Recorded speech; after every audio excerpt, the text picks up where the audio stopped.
cenizas cubrieron mi frente y el agua me lavará. Agua viva de Dios que es mi fuente, mi roca y mi libertad. Con diluvios cubriste la tierra y en un arca salvaste a Noé. Que tus aguas me laven con fuerza, que tu fuerza haga fuerte mi fe. Las cenizas cubrieron mi frente y el agua me lavará. Agua viva de Dios que es mi fuente, mi roca y mi libertad. Una tarde en Caná en las bodas, con el agua el milagro surgió. Que en tu amor yo te reconozca como Padre, Señor y mi Dios. Las cenizas cubrieron mi frente y el agua me lavará. Agua viva de Dios que es mi fuente, mi roca y mi libertad. Como fruto en flor de madero, de tu pecho agua y sangre brotó. Agua viva que sangre y es fuego, es verdad, es justicia y amor. Las cenizas cubrieron mi frente y el agua me lavará. Agua viva de Dios que es mi fuente, mi roca y mi libertad. Mi roca y mi libertad. Mi roca y mi libertad. Hermanos, les vamos a invitar a buscar en sus Biblias el capítulo 9 del libro de Génesis. Y vamos a estar leyendo desde el verso 9 hasta el 17. Lo hacemos en el nombre del Padre, del Hijo y del Espíritu Santo. Y la palabra del Señor dice así. Y habló Dios a Noé y a sus hijos con él, diciendo: He aquí que yo establezco mi pacto con vosotros y con vuestros descendientes después de vosotros, y con todo ser viviente que está con vosotros, aves, animales y toda bestia de la tierra que está con vosotros, desde todos los que salieron del arca hasta todo animal de la tierra. Estableceré mi pacto con vosotros, y no exterminaré ya más toda carne con aguas de diluvio, ni habrá más diluvio para destruir la tierra. Y dijo Dios: Esta es la señal del pacto que yo establezco entre mí y vosotros, y todo ser viviente que está con vosotros por siglos perpetuos. Mi arco he puesto en las nubes, el cual será por señal del pacto entre mí y la tierra. Y sucederá que cuando haga venir nubes sobre la tierra, se dejará ver entonces mi arco en las nubes. Y me acordaré del pacto mío, que hay entre mí y vosotros y todo ser viviente de toda carne. Y no habrá más diluvio de aguas para destruir toda carne. Estará el arco en las nubes y lo veré, y me acordaré del pacto perpetuo entre Dios y todo ser viviente, con toda carne que hay sobre la tierra.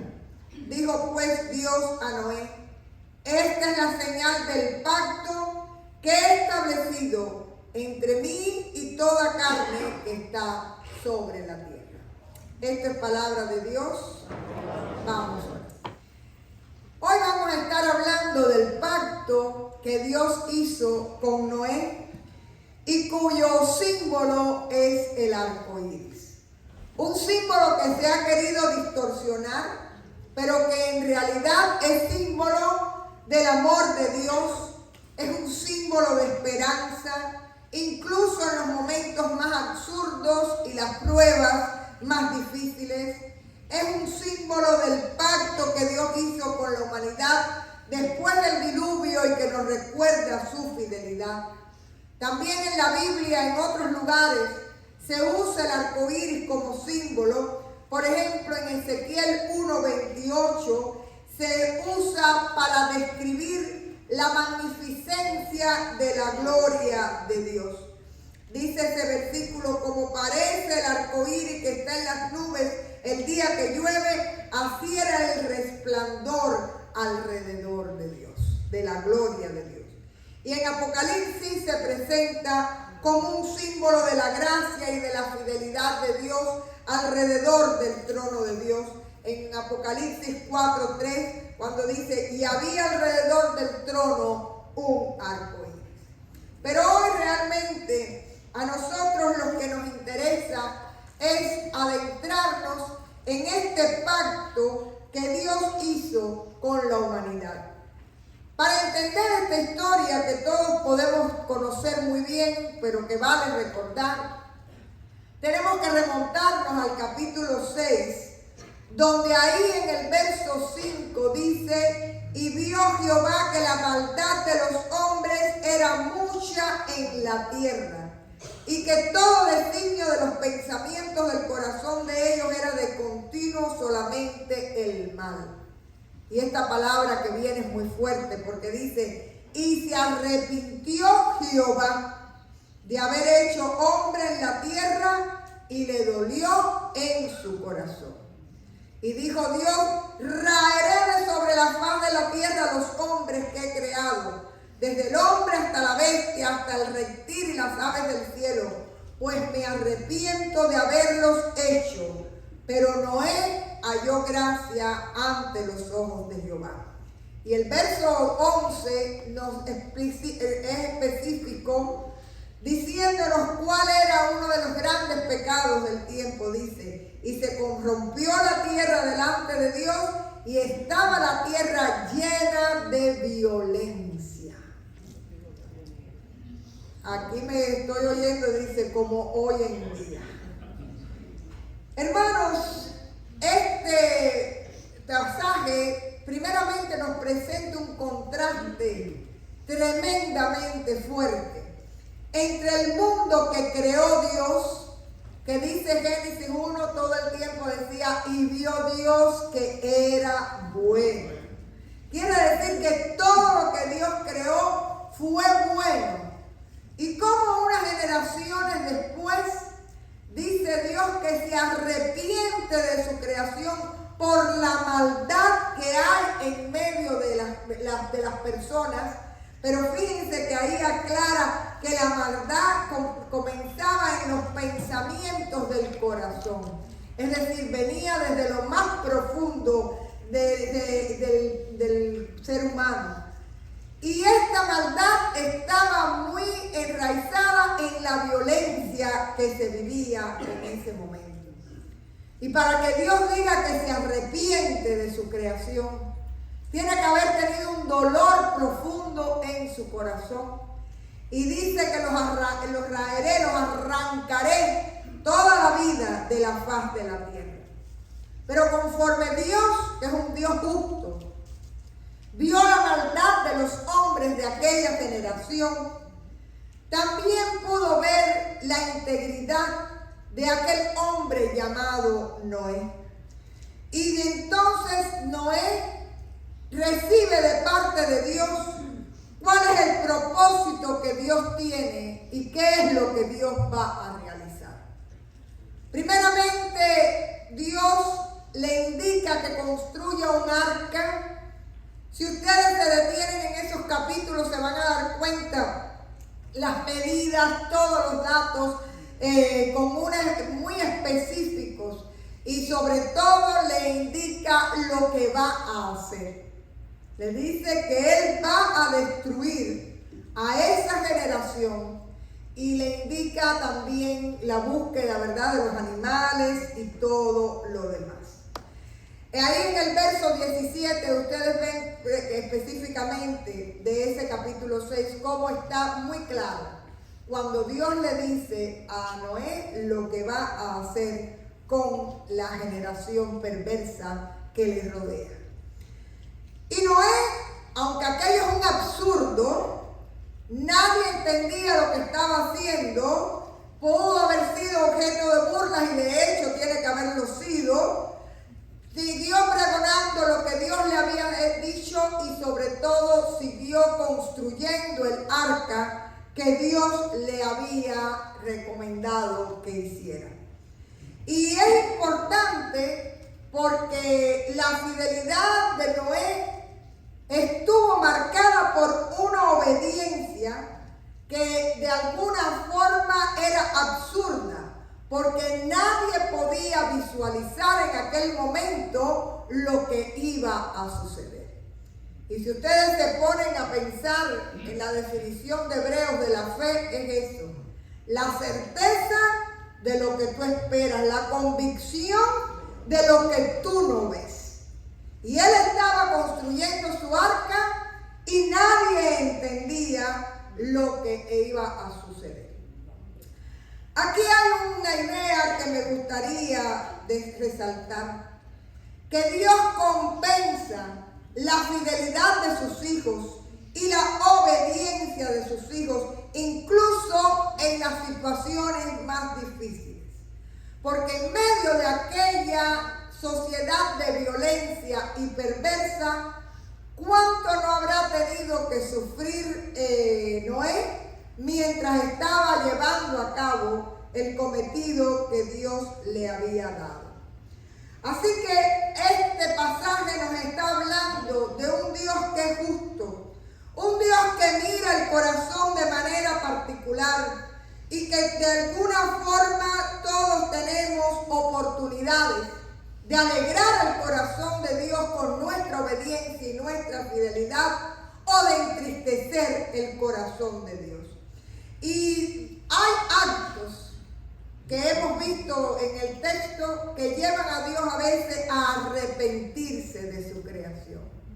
Dios permita que nunca Él tenga que arrepentirse de habernos creado, porque nosotros sepamos siempre serle fieles, vivir en obediencia y sobre todo alegrar su corazón.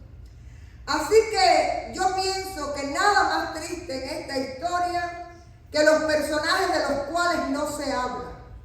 Porque no se habla de aquellos que estando cerca de Noé, siendo anunciados por Noé, viendo a Noé trabajar, tuvieron la ceguera espiritual de no arrepentirse y de no volverse a Dios y de no salvarse en aquella arca.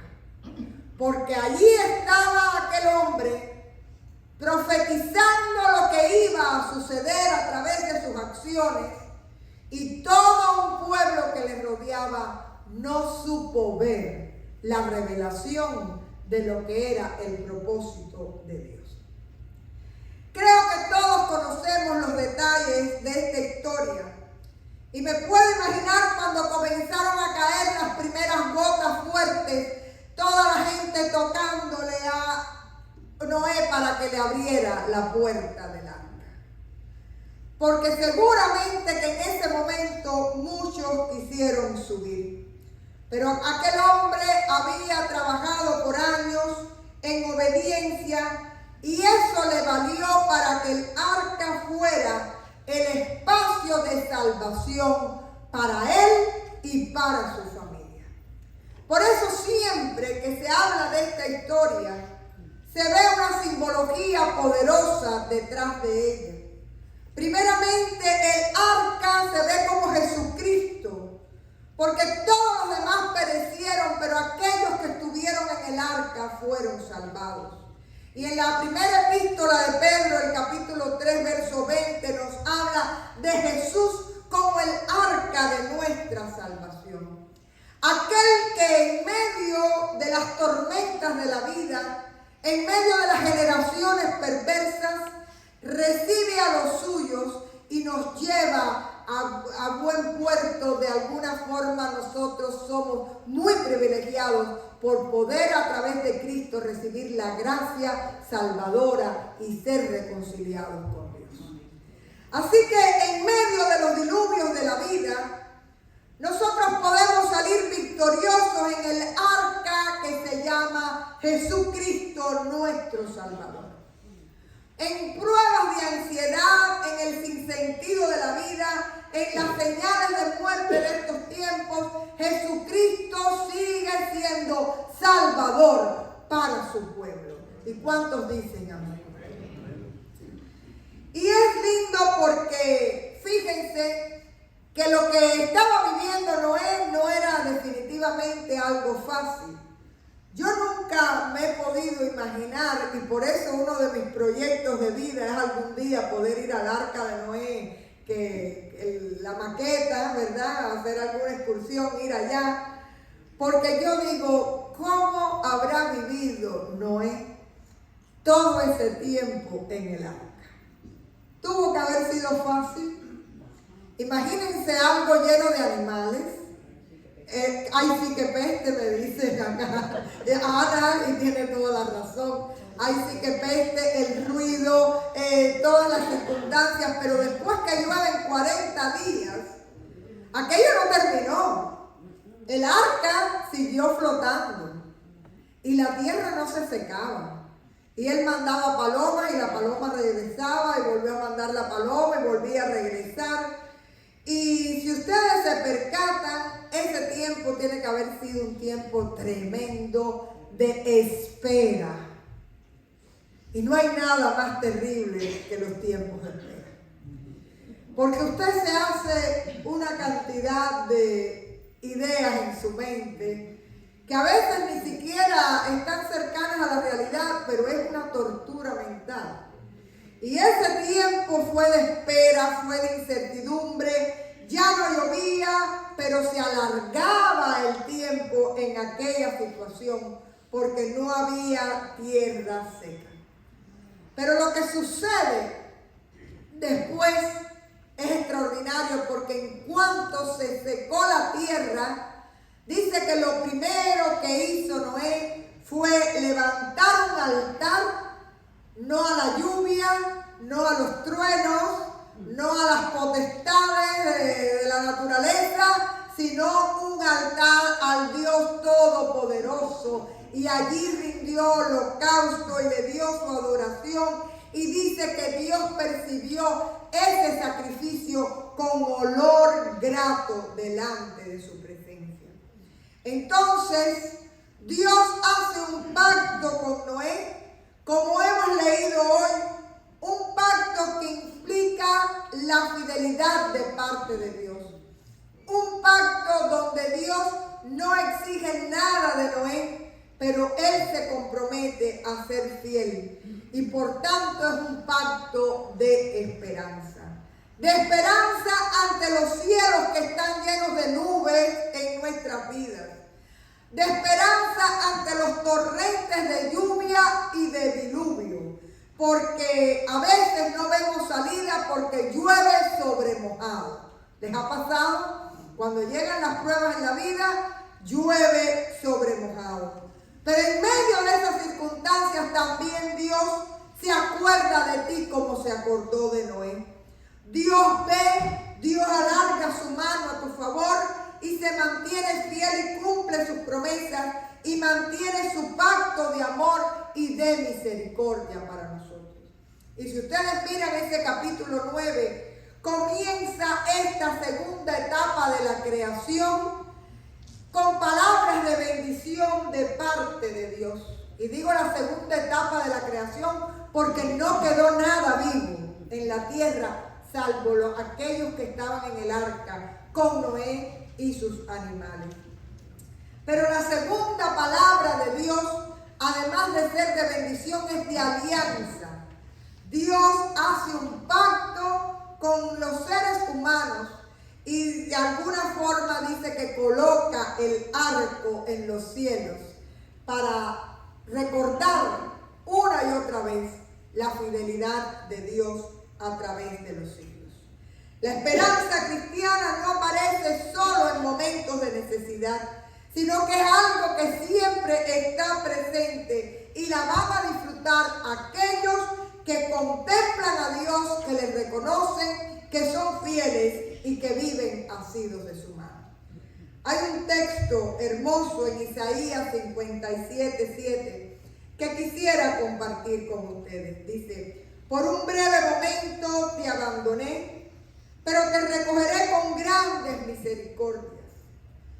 Con un poco de ira escondí mi rostro de ti por un momento, pero con misericordia eterna tendré compasión de ti, dijo Jehová tu Redentor. Porque esto me será como en los días de Noé, cuando juré que nunca más las aguas de Noé pasarían sobre la tierra. Así he jurado que no me enojaré contra ti, ni te reñiré, porque los montes se moverán y los collados temblarán, pero no se apartará de ti mi misericordia, ni el pacto de paz se quebrantará, dijo Jehová, el que tiene misericordia de ti. ¿Cuántos lo reciben? Los montes se moverán, los collados temblarán, pero no se apartará de ti mi misericordia, ni el pacto de paz se quebrantará, dijo Jehová, el que tiene misericordia de ti. Y tú lo puedes leer diciendo: el que tiene misericordia de mí, porque Él es fiel. Algunas ideas de este pasaje que me gustaría puntualizar. Primeramente, Dios siempre ejecuta sus propósitos independientemente de lo que piense la mayoría de la sociedad o el género humano. Dios ejecuta sus propósitos. Con aquella generación maligna, el propósito de Dios se cumplió. Y hoy, en medio de la maldad, también el propósito de Dios se cumple, glorificándose en la vida de sus hijos, como se glorificó en la vida de Noé. Dios va a juzgar a cada generación, independientemente de lo ciega que pueda estar o de lo que digan sus líderes. Por eso tenga cuidado a quien usted está escuchando. El juicio de Dios es independiente de lo que le enseñen a cada generación o de lo que viva cada generación. Dios es justo y hay un límite de maldad que ya Dios no puede soportar.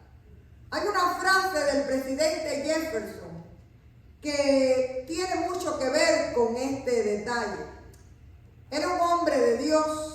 Y él escribe: cuando reflexiono en que Dios es justo y veo esclavos en mi país, tiemblo, porque sé que Dios desencadena sus juicios.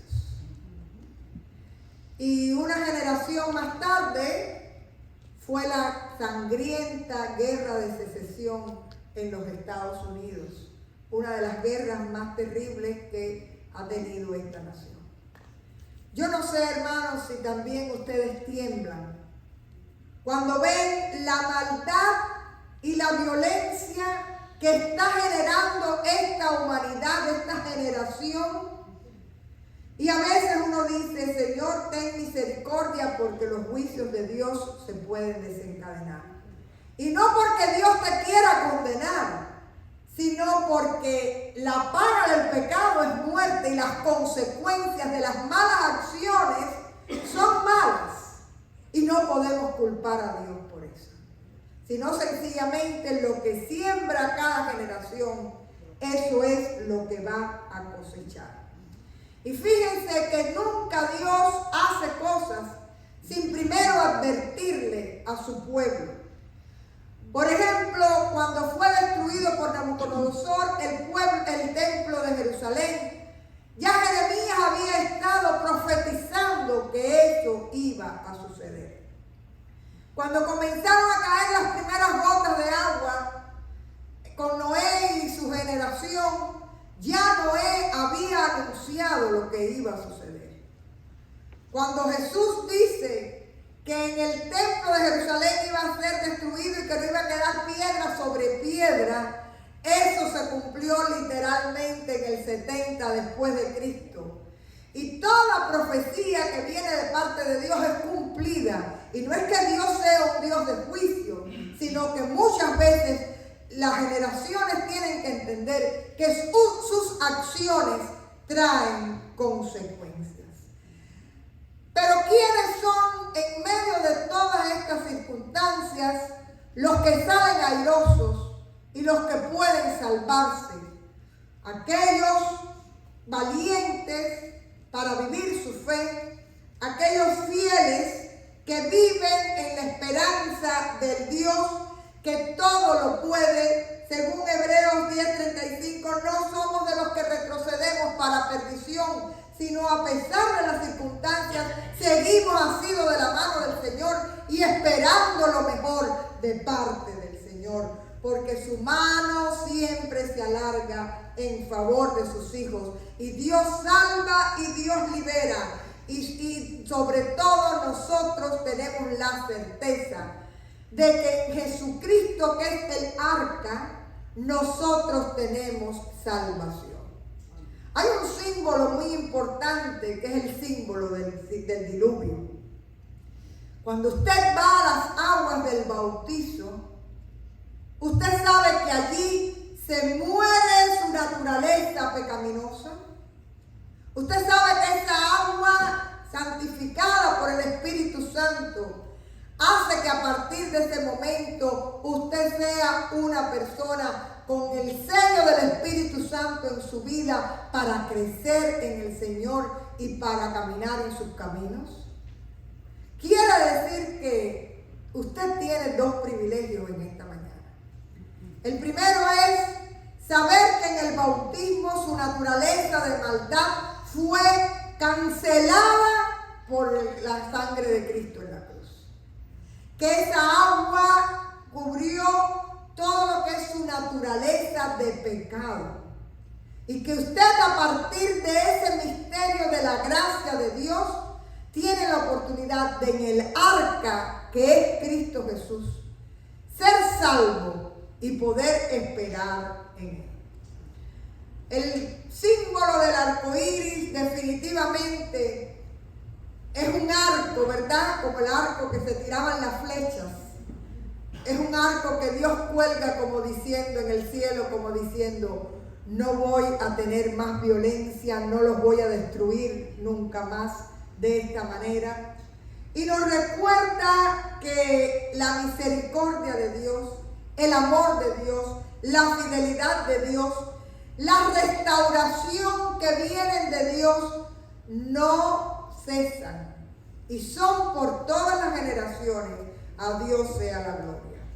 Y esta historia nos recuerda que tras situaciones límites en la vida, la misericordia de Dios se renueva, es válida la esperanza y Él hace nuevas todas las cosas, porque después de Noé comenzó de nuevo la vida. Dios puede cambiar el panorama de las personas, sobre todo a través de la sangre de Cristo. Él puede hacer morir la maldad en nosotros para darnos la vida abundante y eterna. Y Dios es fiel para aquellos que son fieles. Y Dios proporciona la salida a aquellos a quienes que son obedientes. Y Dios restaura incluso después de los peores momentos de desastre. Por eso en esta mañana que nosotros nos aferramos a esta fe que pudo haber sido absurda para Noé y que para muchos de nuestros contemporáneos también es absurda nuestra fe, nosotros ratificamos una vez más en quién podemos esperar. Nuestra esperanza está en el Señor. Salmo 39:7, Señor, ¿qué esperaré? Mi esperanza está en ti. Había un coro que cantábamos de niños, decía, un arco iris brilla para mí, aunque en el cielo muchas nubes hay. No temeremos, mas confiaremos, siempre un arco iris hay. Deja que en las nubes de tu vida brille el arco iris de Dios, que te trae la esperanza y la seguridad de su fidelidad y de su gracia salvadora para tu vida.